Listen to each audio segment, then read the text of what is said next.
Hi aspirants, welcome to Uptake Jobs. Today, let's deal with some of the MCQs in current affairs. In which state has it been recently announced to establish a tribal university? ఏ రాష్ట్రంలో గిరిజన విశ్వవిద్యాలయాన్ని ఏర్పాటు చేస్తున్నట్లు ఇటీవల ప్రకటించారు. Maharashtra, Telangana, Assam, Rajasthan. And the correct answer is Maharashtra. So, ఈ గిరిజన విశ్వవిద్యాలయాన్ని మొదలు పెట్టాలి అని ఏ రాష్ట్రం నిర్ణయించుకుంది అంటే మహారాష్ట్ర. అయితే మహారాష్ట్ర గవర్నర్ ఎవరైతే ఉన్నారో సిపి రాధాకృష్ణ గారు ఏమని వెల్లడించారంటే గిరిజన విశ్వవిద్యాలయాన్ని ప్రారంభించబోతున్నామని వెల్లడించారు. అసలు ఈ విశ్వవిద్యాలయాన్ని ప్రారంభించడానికి ముఖ్య ఉద్దేశం ఏంటంటే గిరిజనులు కూడా, గిరిజన పిల్లలు కూడా, అంటే గిరిజనుల్లో ఎవరైతే పిల్లలు ఉన్నారో వాళ్ళని కూడా ఎంపవర్ చేయాలి, వాళ్ళకు కూడా ఎడ్యుకేషన్ లభించాలి, వాళ్ళ ఫ్యూచర్ కూడా చాలా బాగుండాలి. సో వాళ్ళని ఎంపవర్ చేస్తూ ఈ గిరిజన విశ్వవిద్యాలయాన్ని ప్రారంభించాలని మన మహారాష్ట్ర గవర్నర్ సిపి రాధాకృష్ణ గారు వెల్లడించారు. సో ఈ విశ్వవిద్యాలయాన్ని మరి ఎక్కడ ప్రారంభించబోతున్నారు అంటే మహారాష్ట్రలోని నాసిక్ డిస్ట్రిక్ట్ లో దీన్ని ప్రారంభించబోతున్నారు. ఈ విశ్వవిద్యాలయం ప్రాముఖ్యత ఏంటంటే ఇక్కడ పిల్లలు కేజీ నుంచి పీజీ వరకు చదువుకునే అవకాశం ఉంది. అంటే కిండర్గార్టెన్ నుంచి పోస్ట్ గ్రాడ్యుయేషన్ వరకు ఇందులో చదువుకునే అవకాశం ఉంది. అండ్ ఆల్సో ఈ గిరిజన విశ్వవిద్యాలయం ముఖ్య ప్రాముఖ్యత ఏంటంటే ఎవరైతే గిరిజనులు ఉన్నారో వాళ్ళకి 80% రిజర్వేషన్ కల్పిస్తుంది ఈ గిరిజన విశ్వవిద్యాలయంలో. దిస్ ఈస్ ఆల్ అబౌట్ ఈ tribal university. Next, which union minister launched a web portal related to Special Swachh Bharat Abhiyan 4.0. ప్రత్యేక స్వచ్ఛ భారత్ అభియాన్ 4.0కి సంబంధించిన వెబ్ పోర్టల్ను ప్రారంభించిన కేంద్ర మంత్రి ఎవరు? Amit Shah, Nitin Gadkari, Narendra Modi, doctor Jitender Singh. And the correct answer is Jitender Singh, doctor Jitender Singh. So doctor Jitender Singh గారు ఎవరంటే మినిస్టర్ ఆఫ్ ఎర్త్ సైన్సెస్ అనమాట. సో రీసెంట్గా ఈ డాక్టర్ జితేందర్ సింగ్ గారు ఏంటంటే స్పెషల్ స్వచ్ఛ భారత్ అభియాన్ 4.0ని లాంచ్ చేయడం జరిగింది. ఎందుకు లాంచ్ చేశారు? దీని మెయిన్ ఎయిమ్ వచ్చేసి ఏంటంటే సెంట్రల్ గవర్నమెంట్ ఆఫీసెస్లో కూడా స్వచ్ఛతని మెయింటైన్ చేయాలి, క్లీన్లీనెస్ని మెయింటైన్ చేయాలి up to the saturated approach. ఆ క్లీన్లీనెస్ అనేది సాచ్యురేషన్ అప్రోచ్ లెవెల్కి రీచ్ అవ్వాలి అనే ఉద్దేశంలో ఈ స్పెషల్ వెబ్ పోర్టల్ స్వచ్ఛ భారత్ అభియాన్ 4.0ని మన డాక్టర్ జితేందర్ సింగ్ గారు లాంచ్ చేయడం జరిగింది. So this all about special Swachh Bharat Abhiyan 4.0 which was launched by Dr. Jitendra Singh. Recently, the immediate dissolution of the Legislative Assembly of which state has been announced. ఇటీవల ఏ రాష్ట్ర శాసనసభను తక్షణమే రద్దు చేస్తున్నట్లు ప్రకటించారు? Nagaland, Mizoram, Haryana, Kerala. And the correct answer is Haryana. Haryana రాష్ట్ర ముఖ్యమంత్రి మరియు cabinet వాళ్ళు ఏమని నిర్ణయించుకున్నారు అంటే 14వ శాసనసభను రద్దు చేయాలని నిర్ణయించుకున్నారు. దీని విషయంలో గవర్నర్కి, అంటే హర్యానా రాష్ట్ర గవర్నర్కి వాళ్ళు ఒక ప్రపోజల్ పెట్టడం జరిగింది. ఆ ప్రపోజల్ మేరకు గవర్నర్ అప్రూవల్ కోసం వెయిట్ చేస్తున్నారనమాట. ఇక్కడ హర్యానా స్టేట్ గవర్నర్ ఎవరో నాకు తెలుసుకొని కామెంట్ సెక్షన్లో కామెంట్ చేయండి. Constitution gave the power to the governor of the state to dissolve the legislative assembly. So అది ఏ ఆర్టికల్ కిందికి వస్తుందో నాకు తెలుసుకొని కామెంట్ సెక్షన్లో కామెంట్ చేయండి. అండ్ దీని ఆన్సర్ నేను డెఫినెట్గా వీడియో ఎండ్లో చెప్తాను. Which country has recently emerged as the biggest plastic polluter in the world? ఇటీవల ఏ దేశం ప్రపంచంలోనే అతిపెద్ద ప్లాస్టిక్ కాలుష్యకారిగా ఉద్భవించింది? India, Japan, Australia, Vietnam. And the correct answer is India. So మనం ఇక్కడ చూసుకున్నట్లయితే ఏవైతే ఇండియా పాపులేషన్ కంటే హై పాపులేషన్ ఉన్నాయో అంటే countries like China, Indonesia and Nigeria, వీళ్ళతో పోలిస్తే డబుల్ దట్ ఆఫ్ ప్లాస్టిక్ వేస్ట్ని మన ఇండియా ప్రొడ్యూస్ చేస్తుంది పర్ యాన్యువల్. ఎంత ప్లాస్టిక్ వేస్ట్ని ప్రొడ్యూస్ చేస్తుంది మన ఇండియా అంటే 9.3 మిలియన్ టన్స్ ఆఫ్ ప్లాస్టిక్ వేస్ట్ని మన భారతదేశం ప్రొడ్యూస్ చేస్తుంది. ప్లాస్టిక్ వేస్ట్ని ప్రొడ్యూస్ చేసే కంట్రీస్లో మన ఇండియా చాలా టాప్లో ఉండడం. This is all about this plastic waste. Next, recently Britain, European Union and which country have signed the world's first artificial intelligence treaty? ఇటీవల బ్రిటన్, యూరోపియన్ యూనియన్ మరియు ఏ దేశం ప్రపంచంలోని మొట్టమొదటి ఆర్టిఫిషియల్ ఇంటెలిజెన్స్ ఒప్పందంపై సంతకం చేశాయి? USA, Japan, Chinese, North Korea. And the correct answer is USA.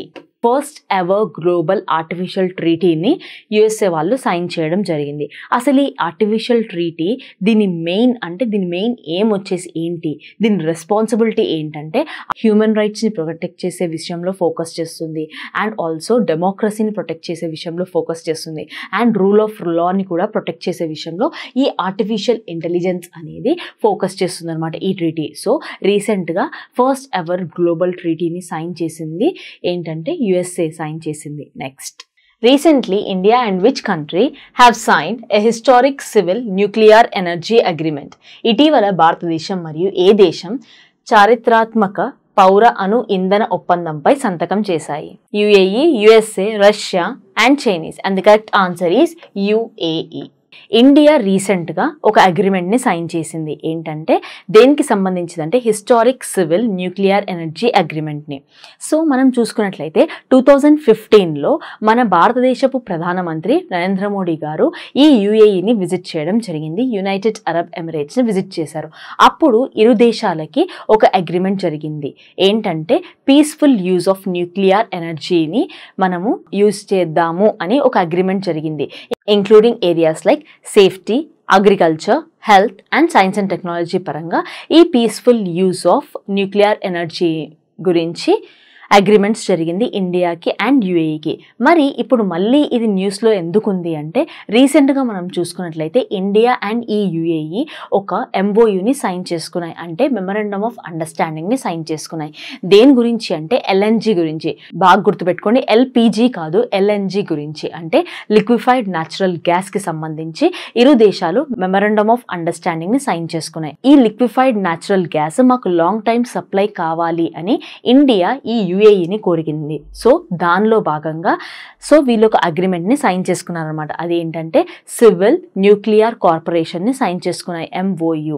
Which country has recently started it's biggest naval exercise ocean 2024? ఏ దేశం ఇటీవల తన అతిపెద్ద నౌకదళ వ్యాయామం ఓషన్ 2024ను ప్రారంభించింది? America, Russia, India, England. And the correct answer is Russia. Russia రీసెంట్గా naval exercise ocean 24ను ప్రారంభించింది. ఈ naval exercise వచ్చేసి ప్రపంచంలోనే అతిపెద్ద నావల్ ఎక్సర్సైజ్ అనమాట, వరల్డ్స్ బిగ్గెస్ట్ నావల్ ఎక్సర్సైజ్. ఎవరు ప్రారంభించారు అంటే రష్యా ప్రారంభించింది, ఓషన్ 2024 అనే పేరుతో. అండ్ ఆల్సో ఈ నావల్ ఎక్సర్సైజ్ ఎక్కడ జరగబోతుంది అంటే పసిఫిక్ మరియు ఆర్కిటిక్ మహాసముద్రంలో జరగబోతుంది.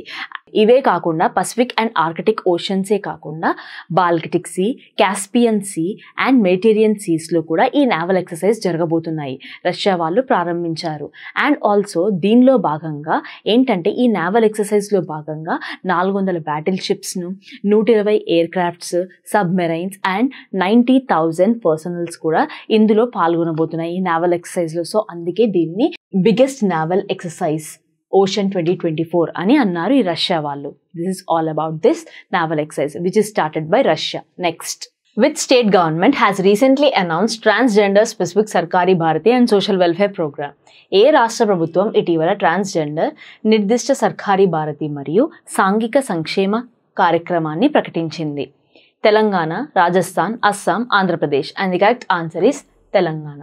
సో తెలంగాణ రాష్ట్ర ముఖ్యమంత్రి రేవంత్ రెడ్డి గారు రీసెంట్గా ఈ ప్రోగ్రామ్ని లాంచ్ చేయడం జరిగింది. ఏంటంటే ట్రాన్స్జెండర్ స్పెసిఫిక్ సర్కారీ భారతి కమ్ సోషల్ వెల్ఫేర్ ప్రోగ్రామ్ని.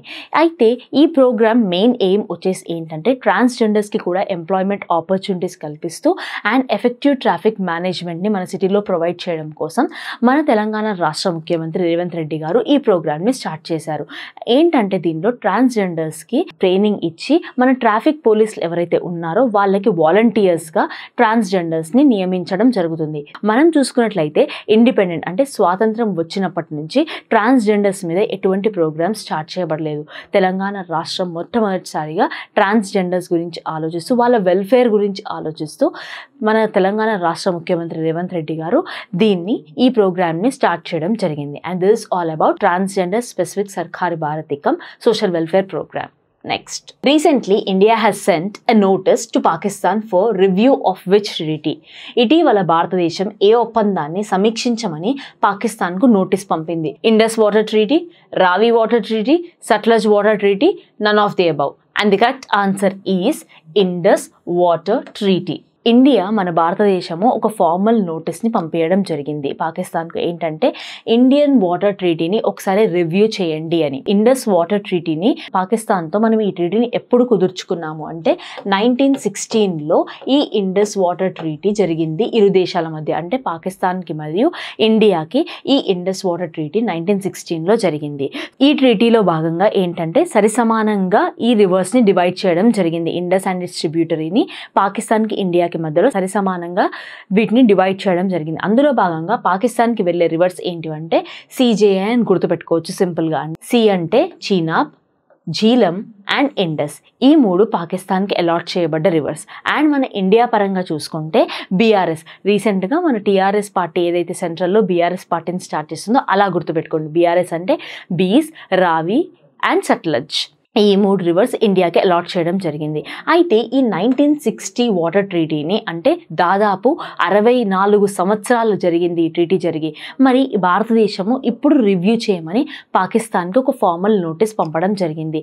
ఎందుకంటే ఇండియాకి ఓన్లీ 30% ఆఫ్ వాటర్ దీనివల్ల ప్రొవైడ్ అవుతుంది. వేరాస్ పాకిస్తాన్కి చూసుకుంటే 70% వాటర్ వాళ్ళకి ఈ రివర్స్ ద్వారా వెళ్తుందనమాట. సరే, ఈ రివ్యూని కన్సిడర్ చేసి దీనిలో మోడిఫికేషన్స్ జరుపుతారని ఆశిస్తూ ఒక ఫార్మల్ నోటీస్ని పాకిస్తాన్కి పంపడం జరిగింది మన ఇండియా రీసెంట్గా. అది ఏంటంటే ఇండస్ వాటర్ ట్రీటీ నోటీస్ని పంపడం జరిగింది. దాన్ని రివ్యూ అండ్ మోడిఫై చేయండి అని.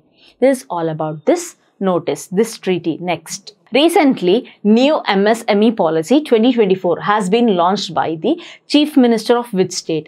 ఇటీవల కొత్త MSME పాలసీ 2024ను ఏ రాష్ట్ర ముఖ్యమంత్రి ప్రారంభించారు? Chhattisgarh, Telangana, Haryana, Rajasthan. And the correct answer is Telangana. ఈ న్యూ MSME పాలసీ 2024లో ఏ రాష్ట్రం స్టార్ట్ చేసిందంటే తెలంగాణ రాష్ట్రం స్టార్ట్ చేసింది.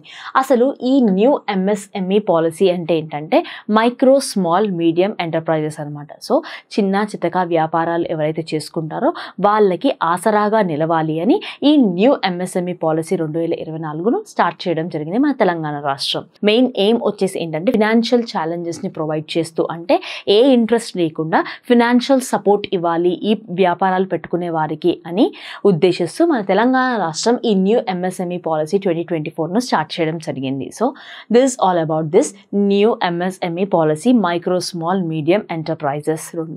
ఈ వీడియోని ఎండ్ చేసే ముందు నేను మీకు ఇచ్చిన వర్క్ అండ్ వాటి ఆన్సర్స్ ఏంటంటే, నేను హర్యానా గవర్నర్ ఎవరో తెలుసుకోమన్నాను. హర్యానా రాష్ట్ర గవర్నర్ ఎవరంటే బండారు దత్తాత్రేయ.